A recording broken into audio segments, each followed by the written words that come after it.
This project actually started a year ago. We were collaborating with Centennial Middle School, and they wanted a large-scale mural for a section of inside their school, and they wanted to celebrate their first graduating class of Latinos in Action students. And so we went over, interviewed the students, did a photo shoot. So this class, it's a mural class where focusing on making art that's more long-lasting. In the past, Chris has done classes where we make art and we give it to others, but this one's more focused on creating work that we'll give to others, but also things that we can keep here and that will be long-lasting for future Watershed students to see. Yeah, McCall Sherman has been working on the design since last year.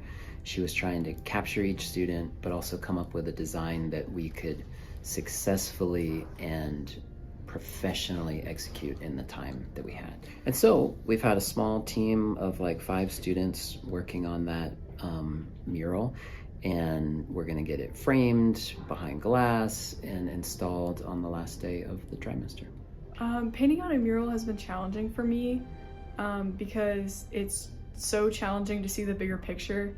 When you're working on a small canvas, it's just really easy for you to see the big picture because the big picture isn't actually that big. But when you're looking at a mural, it's really hard to make continuity through the entire thing. I mean, the biggest thing is surface area.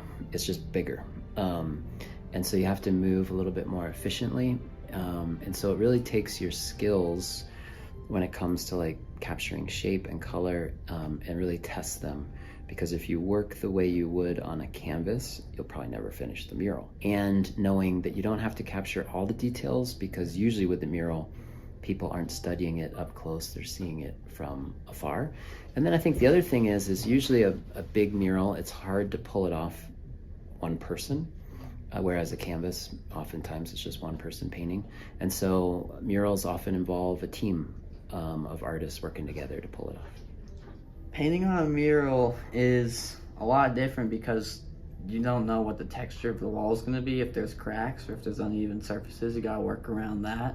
I think it's more fun because it's such a big scale thing. You know, you're making something meaningful. It's exciting for me because I know that Watershed needs to do some outreach, and this is a great opportunity for us to get Watershed's message out, because this is such a beautiful project for us. But it's kind of sad for me because I've spent so many hours on it, so it's going to be a little bit challenging for me to part with it, but I'm really excited for them to see what Watershed is capable of. I hope they feel that sense of collaboration and teamwork where, you know, oftentimes we collaborate and maybe each individual could have just done it on their own, and we're sort of playing at collaborating. But I hope they feel that this collaboration is real and that they couldn't have done it without each other. My favorite part of painting a mural is just when you come in and then you paint all day and then you leave and you look back and you see all the work you've done and you're like, wow, you've made a lot of progress.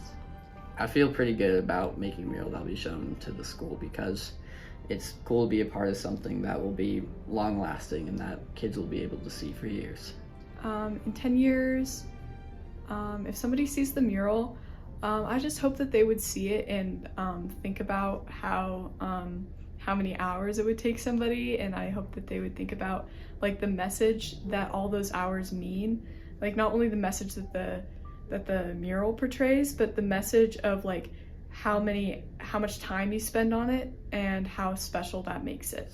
I hope people would look at the mural and just think of what Watershed was like back in the day. They'd see what the trips were like, what Watershed was up to in those days, and they'd think about what was different than what was it like for them 10 years later.